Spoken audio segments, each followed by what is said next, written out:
Alright guys, welcome back to the channel. So today this is a repair video on how to replace brakes on Hondas. Okay guys, so as you guys can see, I have a Honda Civic here. This is a 2008 model. So if you check it out, you have your rotors, you have your screws to hold down your rotors, and then you have your caliper, and then you have your caliper bracket, which you will be taking off the two bolts from the back. These two are 12s, and then you have your 17 in the back. Depending on what kind of vehicle, it might even be a 14 in the back for you. If not, then usually it's a 17 or a 19 depending on the car. But pretty simple setup. So usually what you want to do is, a lot of people have issues taking these guys out. These are the trouble child of this car, especially doing brakes. Because most of the time you do not even see that screw come out for a very long time, and it sees up in there. So what you want to do is use an impact driver, so something like this, to pound on it. You'll set your tool on here, and you'll turn it to the position where you want it, because it does swivel. So we're undoing it, so we're going to turn it to the left, and then all we gotta do is tap on it until the screws turn loose. And then we're going to do it this side too. Just tap on it, and now it's broken free. So this right here will jar the bolt loose, or the screw loose. Most of the time what will happen is it'll break your impact driver. So usually what you want to do is use a quality impact driver, especially these bits right here. So once we get those screws loose, we're just going to use a regular screwdriver and take these guys out, set it on the side.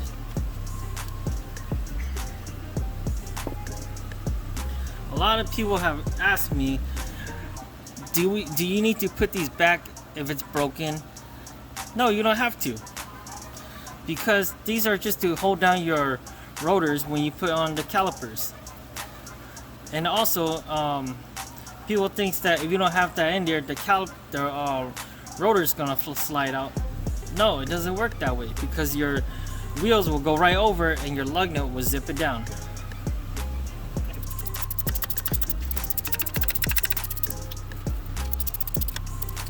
So we undo that bolt.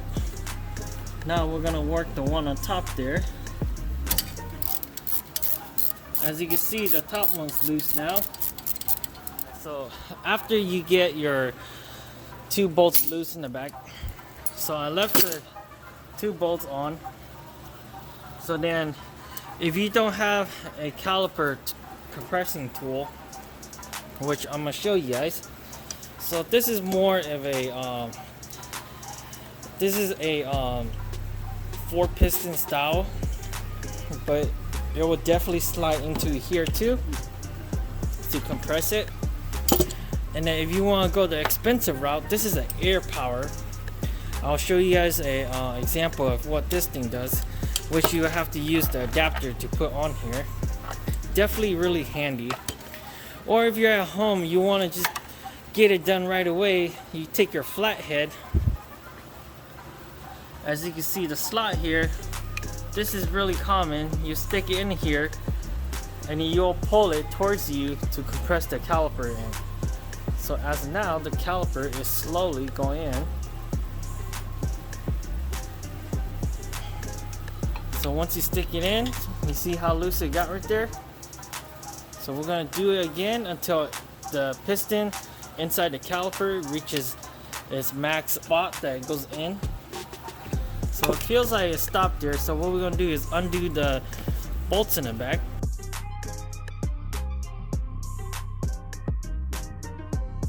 So once you get your caliper off, we're just gonna take it off. As you guys can see, it didn't compress the piston all the way, so I'm gonna go ahead and just use the tool and compress it. Okay guys, so I'm gonna use this guy, and then I'm gonna show you guys how this guy works, and then I'll show you guys how the air power works on the other side. So you stick it in here, squeeze it by hand. As you can watch, it'll slide the piston in all the way.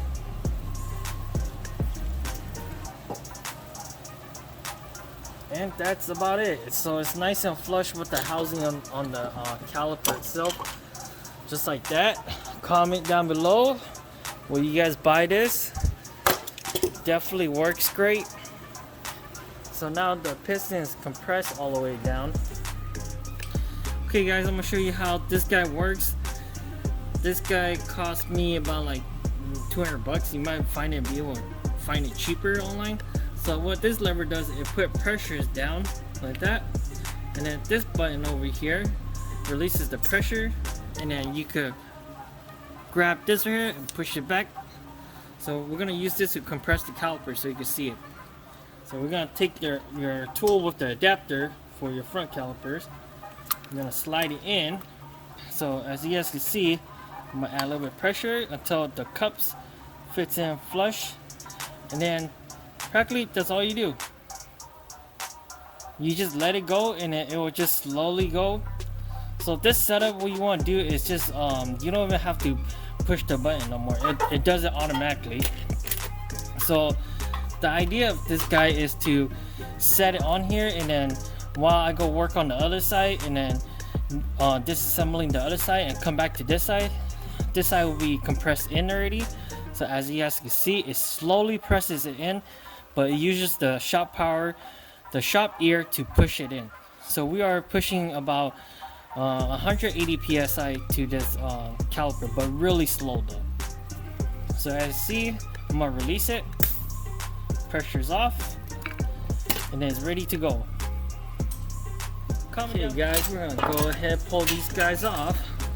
Sometimes they like to be stubborn, so you can take a flathead in the back and just kind of work your way around it, get it out completely.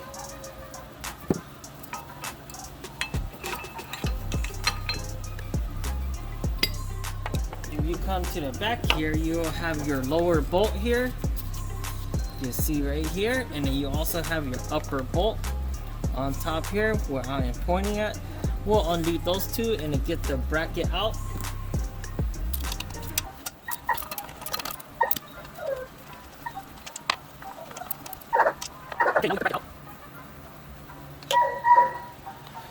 We're gonna bring it over here, just set it on the table, because I'm gonna show you guys how to clean this guy.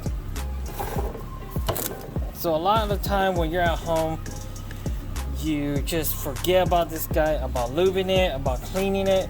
But I'm gonna show you guys what we do and how we do at the shop. Okay guys, to get this guy properly serviced, so what you want to do is slide out your slides. So as you guys can see, pop it out. Remember which way it goes, because they don't go in, they only go in one way only. So definitely make sure it goes in the right way. As you guys can see, it is different. Most of the time your slides will be the same too, but then the different part is this little bush, this little rubber bushing inside here. So I'm gonna go over here and split this side too. Take a look at this side, doesn't have it, and you guys see the rust like that. So usually what happens if you don't service it, water will get in here and it will start rusting up in here, and then you'll have brake issue where one side of your caliper will be eating more than the other side, so your brake pads can be uneven. So what we do is we pop these out, take a rag, we're gonna wipe these guys down just like that. We're gonna do it to the other side too.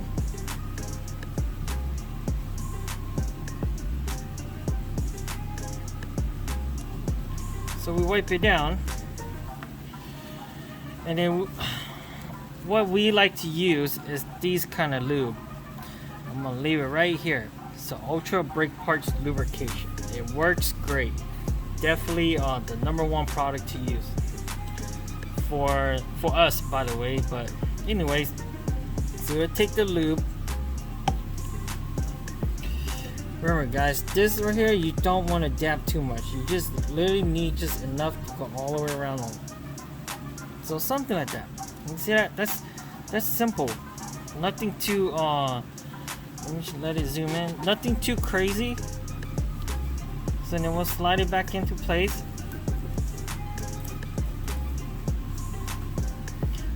As for this guy, we do the same thing too. Just a light coat around. Nothing too heavy. The reason why is because you need a light coat, because if you put too much in here, you try to slide it in here, the slide will try to shoot back out towards you. So just like that, we are done with the slide here. Check it, make sure it slides pretty nice and smooth, which is sliding pretty smooth. So now what we're gonna do is check your brake parts, see if it comes with new shims. If you don't have hardware care, you just take some kind of wire brush. So I can't find my other wire brush, but this is my brass one. So what you do is you're gonna clean off those brake dust inside here, because those brake dust, what it is small particles of your brakes. So usually when you step on your brakes, you'll start hearing that squeaking noise. Majority of your noise will be coming from this brake, all these dust. So you want to just clean it on both sides. Have you ever just replaced your brakes and the next thing you know, you just go and drive off and it's squeaky? It's because of this right here.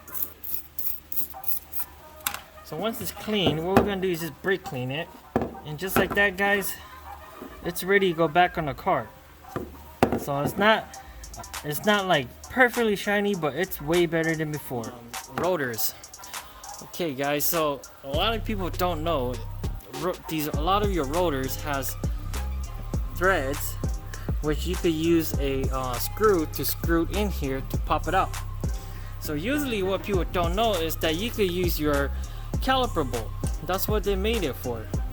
So practically you just take your caliper bolt and screw it down, which this is really rusty, which I'm not going to be doing it because it's going to damage my bolt. So what you do is you just take a hammer and just pound on the rotor to break it free. So we'll grab our hammer and we're just going to tap this guy, and then next thing you know, your rotor is free. And then now our rotor is free from our hub. Okay guys, so if you check it out here, I put the new rotors on already, nice and pretty. So what you want to do is line it back up to your screw holes.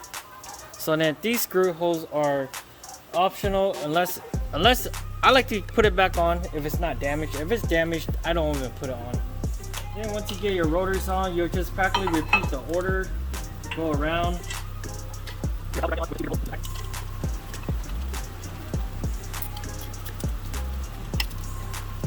There's two of these guys that are the same. It has the wear sensors.